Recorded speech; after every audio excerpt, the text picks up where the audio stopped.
Assalamualaikum warahmatullahi wabarakatuh. Nahmaduka ya ghafuru ya syakuru Massalli wa sallim barik ala sayyidina wa ala Muhammadin wa ala alihi wa sahbihi ajmain amma ba'du. Ini alhamdulillah kalau sakit bayar utang ini sama Habib Jinten. Karena beliau pernah rawuh di mbah saya di Fakhriyah.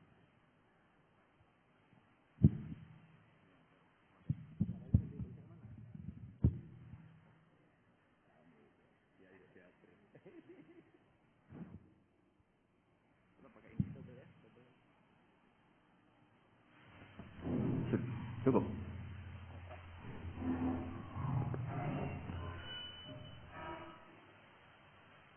Mohon cekap.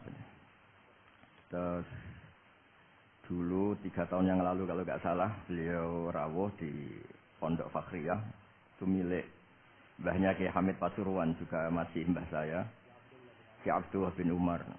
Mbah saya namanya Fatimah binti Idrus bin Umar. Masih ingat saya ketika itu beliau menyebut satu ayat wattaba'tu millata abai. Ini kata beliau Ustaz Mansur, umumnya orang tuh ingat kehormatan bapak-bapaknya yang keren-keren. Tapi kata Habib Jinten, baca wattaba'tu yang penting tuh ikutnya, bukan bapaknya. Terus masih ingat. Terus Gus-gus diem semua. Sadar kalau dimarahin Habib Jinten di sini.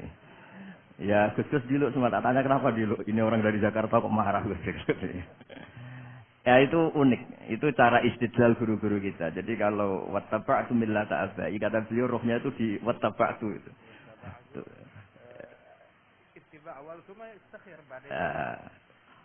Ittiba awalan baru bangga dengan bapak-bapaknya. Jangan bangga dulu, nggak ittiba gitu. Jadi alim dulu, baru bangga Habib Jinten. Jangan bangga muridnya Habib Jinten, nggak alim-alim. Gitu bener.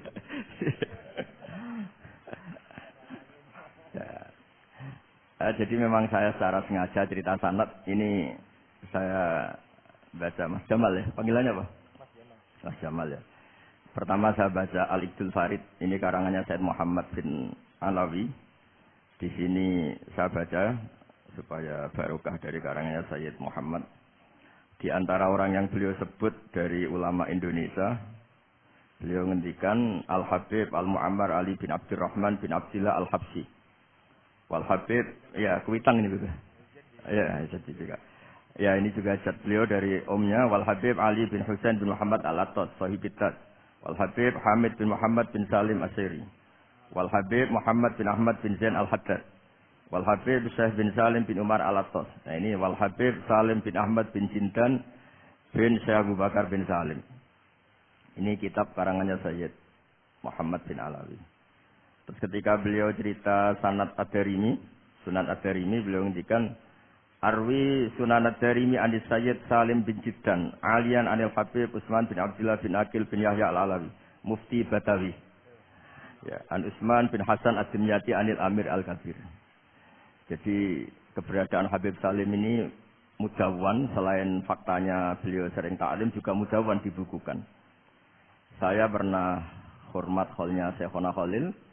Di situ di antara manaqibnya ditulis min ajalli ta'lamidihi Salim Al-Habib An-Nasib Salim Maula Jinten, itu Alu Jinten disebut. Jadi ini bukan cerita untuk tafakhur, bukan untuk fakhriyah, tapi ini memang fakta untuk fakhriyah. Karena pondoknya buyut saya juga namanya fakhriyah juga. Ya, minal fakhriyah ilal fakhriyah kata. Nah, ini tentang sanad. Tadi saya sudah mentasihkan beliau dan beliau menguatkan hujah kita. Dulu ketika Habib Salim banyak orang yang menyalahkan orang pakai celana juga. Nanti jenengan yang cerita. Beliau juga bela kultur itu. Saya pernah baca di kitab Sayyid Muhammad Alawi, judulnya itu Manhajus Salaf fi Fahmin Nusus. Di kitab saya itu halaman 423. Nanti bisa dicek halaman 423. Di situ ada kata-kata wa kanat sunnatu Rasulillah sallallahu alaihi wasallam annahu yat'amu ma yajiduhu fi ardi wa yalbasu ma yajiduhu wa yarkabu ma yajiduhu mimma abahahu wa ta'ala. Terus beliau cerita, siapapun yang makan faman at'ama ma yajiduhu fi ardi bahwa al-muttabi'il sunnah. Kama annahu hajjal baita min madinati nafsi. Faman hajjal baita min madinati nafsi fa huwa al-muttabi' lis-sunnah. Jadi supaya perasaan orang Indonesia ketika berpakaian seperti ini, seperti saya, seperti teman-teman ini, tetap tercantol, tetap terhubung oleh Rasulullah Shallallahu Alaihi Wasallam. Misalnya Nabi, karena beliau itu orang Madinah, tentu hajinya atau mikotnya dari Dzul Khulaifah. Karena kita orang Indonesia lewat Yalamlam ya harus lewat Yalamlam. Waqata Rasulullah li ahli Madinah Dzul Khulaifah, wa li ahli Syam al-Juhfah, wa li ahli Najd Qarnan, wa li ahli Yaman Yalamlam. Jangan mentang-mentang ikut sunnah Nabi terus orang Yaman mikotnya dari Dzul Khulaifah. Orang Sam juga dari Dzul Khulaifah. Semua itu harus min madinati nafsi. Sama seperti Rasulullah tiap amu ma yajiduhu fi ardi. Kita juga nat'am ma najiduhu fi ardina. Sehingga jangan sampai umat Islam yang perilakunya keseharian ini sudah baik, kemudian merasa tercerabut dari sunnah Rasulullah Shallallahu Alaihi Wasallam. Karena Nabi seperti mana kita ingin dan kita tahu. Ketika ada orang Arabi bilang, Allahumma arhamni wa Muhammadan wa la tarham ma'ana ahadan. Ya Allah, hanya saya dan Muhammad yang perlu engkau kasihani, yang lain jangan. Kata Nabi, laqad tahajjarta wasi'an. Rahmat Allah yang luas ini, kamu persempit. Hanya karena mungkin kita orang Jawa, orang Indonesia. Makanya saya ini bangga ngaji sama Mbah Mun. Beliau orang Jawa, saya ngaji juga hanya di Indonesia. Tapi guyonannya Mbah Mun dulu itu lucu. Wong koyok kon itu kayak orang Jawa kayak kamu itu mesti ada yang alim. Karena Islam ini kafatal linnas. Makanya yang ahli nahwu itu Imam Sibawayh padahal beliau Persia. Imam Ghazali juga bukan orang Arab tapi alim hujatul Islam. Karena Allah ingin memaklumatkan bahwa agama ini kafatal linnas. Bukan milik orang Arab saja, bukan milik siapa saja tapi kafatal linnas. Makanya kita harus bangga dengan tradisi para habaib. Ada Rauhah Bukhari. Bukhari itu kita tahu namanya itu Muhammad bin Ismail bin Ibrahim bin Mughirah. Setelah itu sudah namanya bin Bardasbah. Maula al-Ju'fi ini Bardasbah itu orang yang dulu diislamkan keluarga al-Ju'fi. Itu Mbah Mun kalau guyon itu Bardasbah cara Jawa mbok parmen mbok parlan. Tapi nyatane dia putu alim alamah namanya Imam Bukhari. Artinya kita tentu sepakat, sangat-sangat sepakat. Sangat menghormati orang-orang yang arfa'u minna nasaban kayak para habib. Tapi para habib juga mau ngakui kayak pakai Bukhari as-Sahihul Kutub ba'da kitab al-Bukhari. Sehingga memang enggak pernah ada masalah secara sanad, secara tradisi. Di kitabnya Sayyid Muhammad ini ada sanad dari ulama India yang orangnya juga macam-macam dari marga macam-macam. Jadi saya mohon barokahnya sanad ini kemudian kita tahu apa sih sanad itu. Sanad itu ya kadang-kadang harus lewat orang yang mungkin kita tidak cocok. Dulu itu ada sahabat tanya, kalau mencium istrinya pas Ramadan itu sah apa enggak? Kemudian ditanya itu Maimunah. Enggak tanya Saudah karena sangat yakin enggak itu kalau Saudah itu enggak. Itu Maimunah jawabnya kalau kita enggak ngalamin, coba tanya Aisyah yang potensi ngalamin dicium pas Ramadan. Sebetulnya istri yang Nabi itu sama Aisyah itu ya agak gimana ya namanya Doro itu ya rival. Akhirnya tanya, ya Aisyah, gimana hukumnya lelaki mencium istrinya pas Ramadan? Ya dijawab sama Aisyah, qabbalani Rasulullah wa huwa shaim. Yang lainnya enggak bisa jawab, enggak ngalami. Jadi sanad itu kadang ya cocok enggak cocok ya memang itu fakta. Cara mandi junub. Mbok kayak apa pinternya sahabat cowok kalau mandi junub ya enggak tahu. Akhirnya tanya sama Sayyidah Aisyah, sama Sayyidah Maimunah. Apapun dekatnya istri Rasulullah kalau perang ya enggak tahu. Wong itu lelaki. Begitu juga afdhalus sahabat kayak Abu Bakar. Kadang harus mendapatkan hadis dari orang-orang yang nyun sewu agak desa. Bahkan kadang maula kayak Sauban, kayak Rabi'ah bin Ka'ab.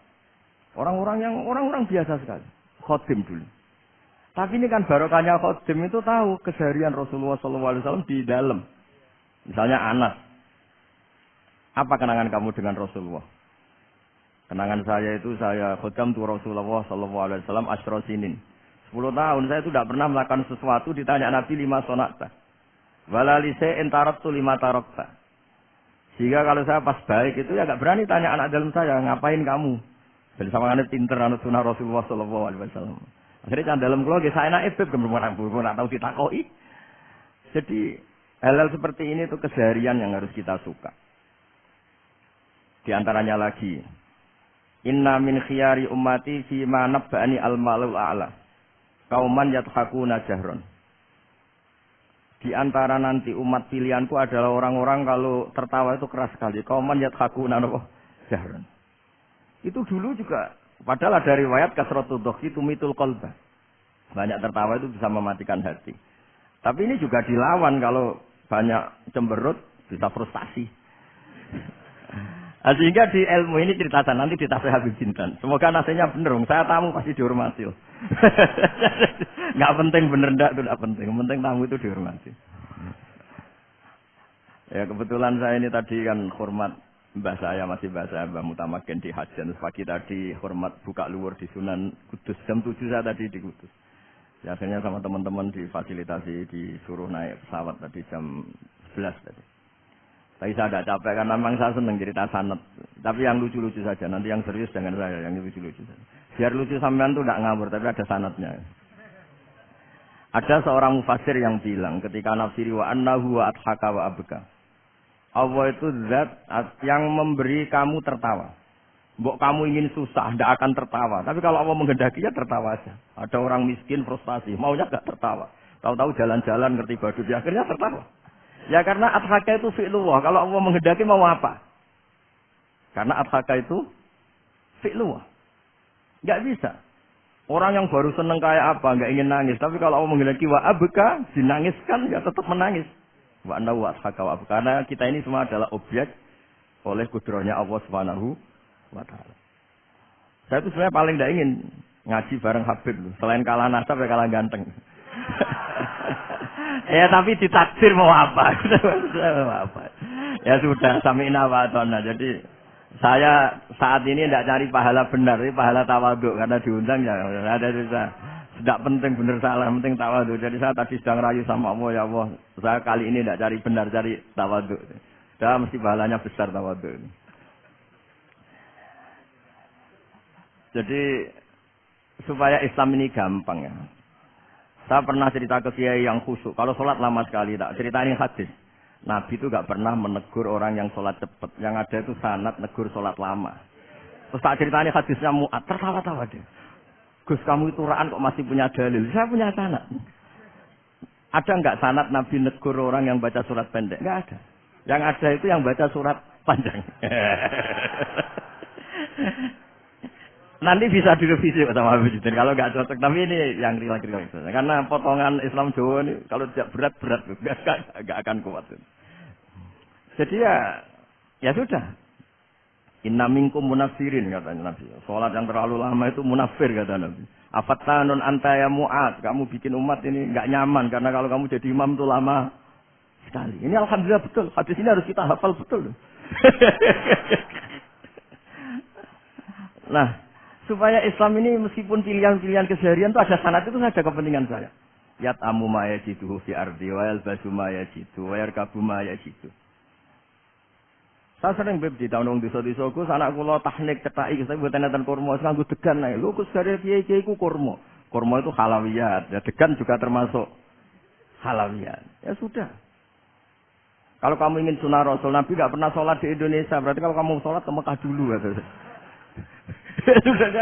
Maksud saya supaya orang itu nyaman dengan Rasulullah itu hadir di semua sisi kehidupan kita. Kalau dalam istilah Sayyid Umar Hafid, Faruhu Muhammadin sallallahu alaihi wasallam awsa' wa asra'. Kalau kamu bisa tawassul dengan Nabi Ibrahim, Nabi Musa dan beliau bisa datang ketika Lailatul Mi'raj untuk hormat Rasulullah sallallahu alaihi wasallam di Baitul Maqdis, Faruhu Muhammadin awsa' wa asra' kata beliau. Jadi bisa datang di kapan saja di mana saja. Jadi jenengan meskipun di Indonesia tidak usah khawatir, kita semua ini dilihat Rasulullah Sallallahu Alaihi Wasallam. Dan cara lihat Nabi itu gampang, nggak kayak kita. Kata Rasulullah, hayati khairun lakum, wa mamati khairun lakum. Saya kalau masih hidup juga baik untuk kalian. Anda bisa cerita hadis dengan saya, sering bercengkrama. Dan ketika saya wafat kata Nabi, saya sudah dekat sama Allah Taala. Kalau melihat kamu baik, saya muji Allah. Kalau melihat kamu salah, saya mintakan ampun. Makanya saya ini jenis kiai yang jarang istighfar. Ini bukan karena sombong. Saya ulang lagi bukan karena sombong. Saya itu pengagum Sufyan Ats-Tsauri. Itu di antara saya itu jarang berdoa misalnya. Ketika ditanya, kenapa kamu jarang berdoa? Selagi saya ngajar, kata beliau ini, selagi saya ngajar, itu masuk hadis ala khulafai rahmatullah. Waman khulafau kaya Rasulullah alladzina yuhyuna ma amataun nas min sunnati. Jadi kalau saya baca Bukhari, otomatis dapat doanya Nabi ala khulafai rahmatullah. Timbang kamu doakan nangis-nangis gak jelas mandinya, mendingan mulang gitu. Terus kedua, doa hamalatil arsy. Alladzina yahmiluna al-arsya man hawlahu yusabbihuna bihamdi rabbihim wa yu'minuna bi wa yastaghfiruna. Kita semua sudah diistighfari sama malaikat hamalatul arsy. Rasulullah juga wastaghfir li dzambika walil mu'minina wal mu'minat. Fastighfaru Rasulillah qad kafana wa fawqal kifayah kata beliau. Artinya gini, kalau kangkang jarang istighfar jangan karena sombong, manfaatkan fasilitas ini gitu. Nah, ini penting. Jadi semua itu jangan sampai kita ada istighfar karena jafatul qalb, karena qaswatul qalb.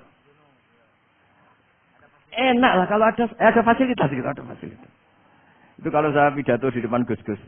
Kalau di depan Habib berani di depan Gus-Gus. Itu ada yang setengah beling, setengah ada alim, ada yang alim. Terus yang beling-beling pesan sama saya, Gus tolong bela kami maksudnya. Ya kadang-kadang mubalek order pesanan itu. Terus tak bacain ayat, walladzina amanu wattaba'athum dzurriyyatuhum biimanin alhaqna bihim dzurriyyatahum wama alasnahum min amalihim min sa'. Orang aba-abanya iman, anaknya iman itu nanti surganya disertakan mbahnya, meskipun kelas amalnya ndak sama. Jadi mbah-mbahnya alim alama, anaknya yang ndak alim nanti surganya sama-sama yang alim. Kenapa sih kalau ada fasilitas nggak dipakai? Pakai aja, nggak apa-apa kan. Yang alim yang komplit. Sudah kamu yang alim dihormati, dicucup, salami template, yang ikhlas saja, tidak usah protes kata saya gitu. Artinya saya inginlah keseharian kita yang awam, yang apa itu harus cari backupan hadis. Supaya semua keseharian kita itu ada apa? Sanad. Misalnya sampean kalau malam itu nggak bisa tidur. Tahajud ndak, witir ndak, ya mutolaah ndak. Tapi lihatlah itu sebagai tarkul ma'asi. Apa tarkul ma'asi? Alhamdulillah. Malam ini saya ndak zina, ndak maling, ndak dugem. Coba kalau kamu malam-malam di kamar, itu namanya apa? Ndak tahajud, ndak witir kan?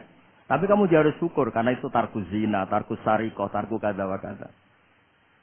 Supaya kamu tetap syukur sama Allah Ta'ala. Ismamin mubakhin ila wa yatahaqqaqu bihi tarku haramim ma.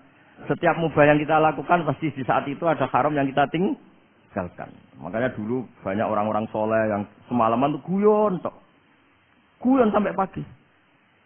Bukan karena ingin urakan enggak, karena mengalahkan setan. Malam itu godaan mungkin ingin ngintip siapa itu masih kuat sekali.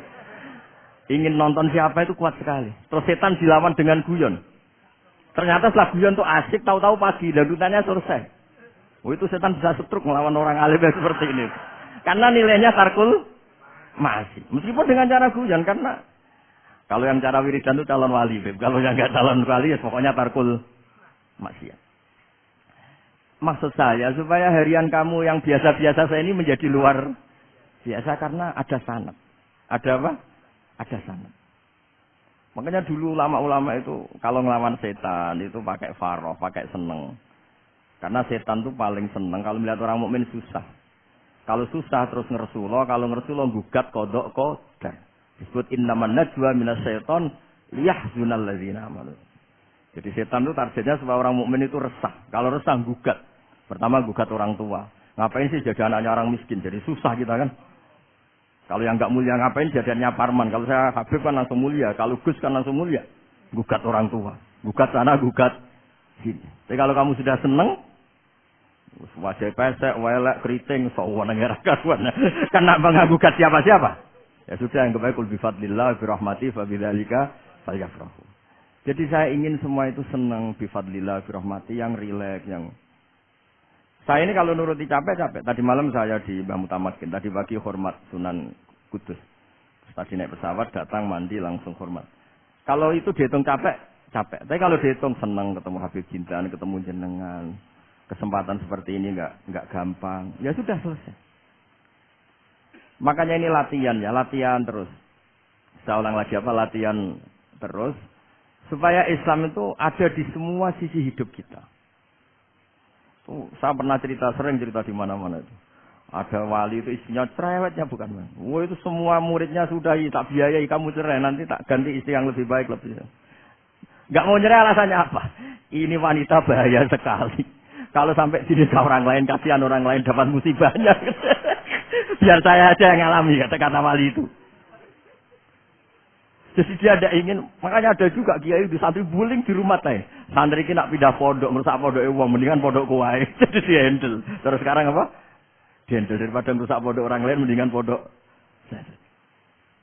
Jadi cerita-cerita seperti ini harus kita kaji. Supaya semuanya itu pakai sanad ilmu. Sama lihat di kitab Ihya ini. Ada bab-bab di Ajaibul Qalb. Apa di bab apa Ajaibul. Di situ kayak apa Imam Ghazali memerankan orang-orang pilihan Allah yang menjadi gampang melihat keseharian. Misalnya gini, misalnya Islam zaman akhir kan katanya tantangannya banyak. Coba kalau baca ayat wa ya'ballahu illa yutimma nurah wallahu mutimmu nurih. Agama ini milik Allah, diurus oleh Allah Taala. Islam ke Indonesia itu enggak ditunggoni Nabi. Nabi sudah intaqala ila rafiqil a'la. Kadang di kampung-kampung di Islam nomodin. Ya jalan karena ini agama Allah. Kita ditinggal-tinggal orang yang lebih baik ketimbang kita. Islam kita tunggui. Ya jalan, memang ini agama Allah yang ngurus Allah. Kamu tidak usah khawatir. Jadi senang kita bukan karena dablek, karena yakin jaminan Allah Subhanahu wa taala. Jangan sampai kamu itu senang karena dablek, karena arogan, jangan. Karena bidomanillah, yakin bidomanillah wa bi kafalatillah. Seperti senangnya Sayyid Abdul Muttalib. Ketika Ka'bah mau dirubuhkan Abraha, ada penyerangan Abraha. Ini yang Mbah Mun sering ceritain. Wah itu semuanya kalah. Terus takok, man sayyidu hadhil wadi? Siapa tuan di sini? Abdul Muttalib. Abdul Muttalib itu datang dengan wibawanya yang luar biasa. Abraha itu sampai bingung dia. Kalau duduk di singgasana dia disalahkan orang banyak. Karena raja kok duduk berdua sama orang yang tidak raja. Kalau Abdul Muttalib di bawah, dia nggak punya nyali karena ada haibahnya Sayyid Abdul Muttalib. Oh, oleh takdim luar biasa. Setelah itu tanya, apa keinginan kamu? Saya tidak ingin perang, saya hanya ingin merobohkan Ka'bah. Ternyata Sayyid Abdul Muttalib jawabnya apa? Unta saya yang 100 lo kembalikan dulu, tidak usah cerita Ka'bah. Kagetnya bukan main Abraha. Kamu ini pemimpin yang nggak benar. Ka'bah itu dinu kawadinu abaik, itu kan agama kamu.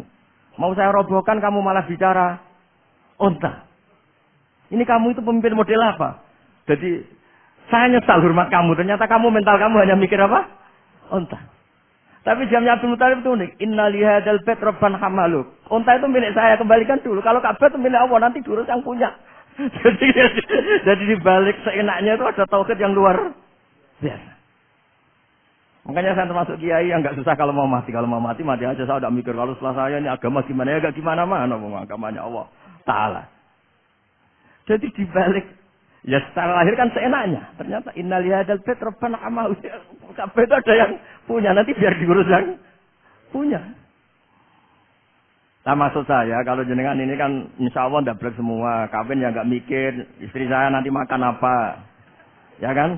Masa depan kamu ya tidak dipikirkan, warisan nggak punya apa-apa, nggak punya ya sudah lah. Bukan karena dablek, karena tawa. Nah, itu saja. Pokoknya saya ingin ngomong, pokoknya perilaku Anda keseharian itu jadi energi to'at. Ya, perilaku keseharian Anda ini jadi energi apa? Itu saja. Barokahnya kamu ngaji nopo sana. Itu dulu ada ulama, miskin sekali. Itu tiap pagi datang ke gunung paling tinggi, terus dia duduk itu agak-agak angkuh itu. Siapa yang lebih raja ketimbang saya? Terus ditanya, kamu tidak raja kok merasa? Ukuran raja itu tidak ada yang berani nyuruh. Di sini juga tidak ada yang berani nyuruh saya. Lu itu sudah bisa syukur sampai mati. Karena sekali dia kumpul orang, lihat orang naik Alphard ngeluh, lihat orang punya istri cantik ngenes, lihat apa ngenes daripada gitu naik ke gunung. Siapa yang bisa menandingi kelazatan saya dalam hidup ini? Ana ma Allah wabillah ngomel-ngomel sendiri. Tapi itu cara dia syukur. Cara dia apa? Syukur. Dan akhirnya betul dia punya sanad. Mangkana aminan fi sirbi mu'afan fi jasadi intahu kuntu yaumi faka annama khizat lahu dunya bihadza firya. Ya sebentar orang itu sehat, ya aminan fi sirbi mu'afan fi jasadi intahu kuntu yaumi faka annama khizat lahu dunya bihadza firya. Jadi ini madhab saya karena saya diundang di sini masih Habib Zidan juga ingin khas saya. Jadi kalau saya pura-pura tawadhu, pura-pura baik kan kaget. Kenapa Gus Bak sekarang jadi baik kan nanti? Ya ini anggap saja jujur. Ya, kok rubah. Nggih ngoten mawon mugi barokah. Assalamualaikum warahmatullahi wabarakatuh.